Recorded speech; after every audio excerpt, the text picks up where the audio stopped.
설익은 밥을 넘어서 인내와 자기애의 중요성, 스스로 상처받는 행동을 해서는 안 된다. 사람이 제일 바보 같을 때는 스스로 자신을 학대할 때입니다. 사람이 살다 보면 아무리 노력해도 안 되는 때가 있기 마련입니다.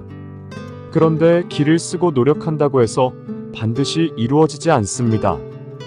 그러다 보면 나 자신에게 미움과 바보 같다는 생각이 들고 왜 나는 안 되냐면서 스스로를 마구 혼내고 괴롭히게 됩니다. 때가 이르지 않았다면 마치 밥이 설익어서 아직 제대로 익지 않은 경우처럼 다시 불을 켜서 밥을 지어야 할 때입니다.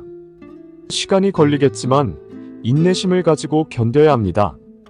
그러나 우리는 기다릴 여유가 없어서 괜스레 화를 내고 소리를 지르곤 합니다. 그러다 더 안 좋은 결과를 초래하게 됩니다. 차라리 그럴 경우에는 오늘은 안 되나 보다 하며 잠시 내려놓아야 합니다.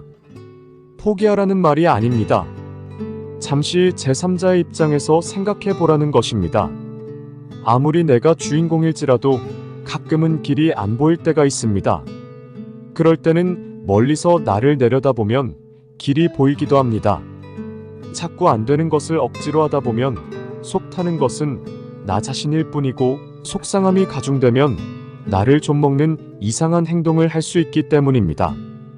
기다려야 합니다.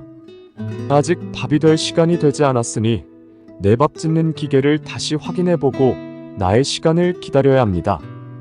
막상 기다리려고 하면 남들은 이미 밥을 다 지었는데 나는 아직 묵묵부답일 때 그 답답함을 이루 말할 수 없겠지만 그래도 기다려야 합니다. 아직 시간이 되지 않았으니까 인내심을 가지고 내 시간이 도달할 때까지 기다려야 합니다. 설익은 밥을 먹기보다는 맛있는 밥을 먹어야 합니다.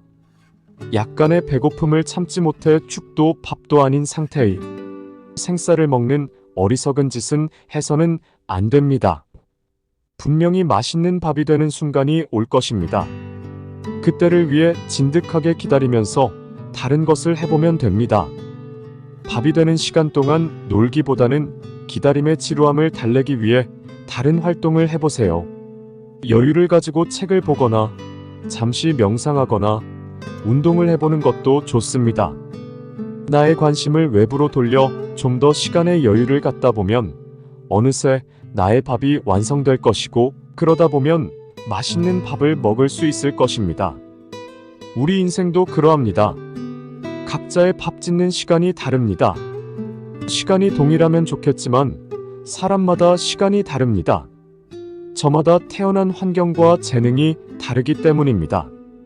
자신의 시간이 도달하면 어느새 자신의 삶을 살 수 있습니다. 그때까지는 기다리고 인내하면서 나를 갈고 닦아 좋은 날이 왔을 때 마음껏 누리며 살기를 바랍니다. 우리는 우리를 사랑하고 아껴주고 보듬어 주어야 합니다.